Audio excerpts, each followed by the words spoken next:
ভাপা পিঠে তো তোমরা বাজার থেকে অনেকেই কিনে খেয়েছো, কিন্তু কখনো কি বাড়ি ট্রাই করে দেখেছো? আজকের আমার ভিডিওটি দেখে তোমরা বাড়িতে একবার ট্রাই করে দেখো, 100% ভাপা পিঠে বানাতে পারবে।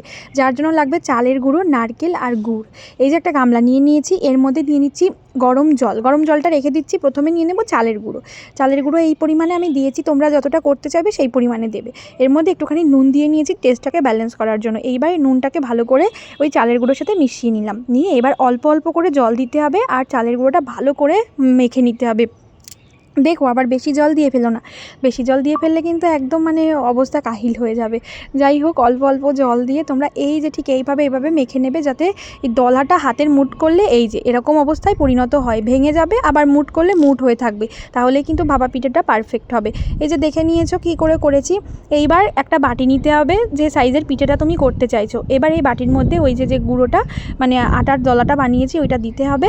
দিয়ে এইবার এরপর দিয়ে নারকেল দিতে হবে পরিমাণ মতো, বেশি করে নারকেল দিলে টেস্ট বেশি হবে। এবার দিয়ে দিচ্ছি গুড়টাও বেশি দিতে হবে, নাহলে মিষ্টিটা ভালো হবে না। এই যে দিয়ে এবার একটু একটু করে চেপে দিচ্ছি, দিয়ে এর ওপর দিয়ে আবারও চালের গুঁড়ো দিয়ে এরকম করে চেপে দিচ্ছি, যাতে করে সবটা মিশে একাকার হয়ে যায়। এইবার এটাকে কী করতে হবে, ভাপাতে হবে, যেরকম আমরা দোকানে ভাপাতে দেখি। দোকানে তো অনেক সুন্দরভাবে মাটির হাঁড়ি টাড়িতে কী সুন্দর করে করে, তো এই আমাদের বাড়িতে তো আর মাটির হাঁড়ি টাড়ি নেই বা সচরাচর বাড়িতে থাকে না, তবে আমরা যেভাবে করছি সেভাবেই তোমরা করে দেখতে পারো। এই যে ধুতির কাপড় নিয়েছি, এই যে এভাবে করলে পড়বে কিনা সেটা আমি একবার ট্রাই করে দেখছিলাম, কিন্তু পড়ছিল। এই যে ফুটো ফুটো গামলা করে নিয়েছি আর নিচে জল ভাপাতে দিয়েছি। এই যে এরপরে দিয়ে দিলাম ধুতিটা দিয়ে, যে কাপড়ের মধ্যে দিয়েছিলাম ওইটা দিয়ে। এবার বাটিটা কিন্তু আগে থেকেই তুলে নেবে, নাহলে কিন্তু বাটিটা গরম হয়ে যাবে, পরে তুলতে পারবে না। দেখো কি সুন্দর বসে গেছে। এইবার এটাকে ভাপিয়ে নিতে হবে।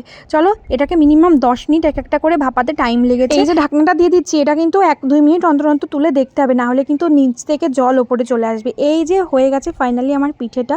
দেখো বেশ নরম হয়েছে আর খুবই টেস্টি হয়েছে খেতে। আরও অনেকগুলো বানিয়েছিলাম, সবকটা লুক তোমাদেরকে আমি দেখাচ্ছি। দেখো নেক্সটটা এরকম হয়েছে, কি সুন্দর হয়েছে, দেখো একদম দোকানের মতো দেখতে হয়েছে।